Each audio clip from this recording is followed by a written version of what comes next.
আল্লাহ তাআলা আগুন উৎপাদন করেন কোত্থেকে?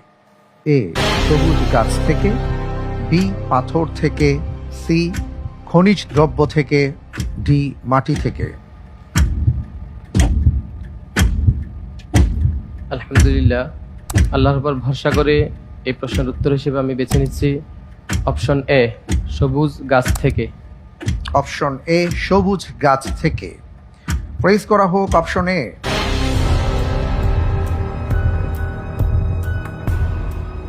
আপনি যে উত্তরটি দিয়েছেন আপনার উত্তরটি সঠিক উত্তর। আলহামদুলিল্লাহ। আল্লাহ রাব্বুল আলামিন সূরা ইয়াসিনে বলেছেন, আল্লাযী জাআলা লাকুম মিনাশ শাজারিল আখদারি নারান।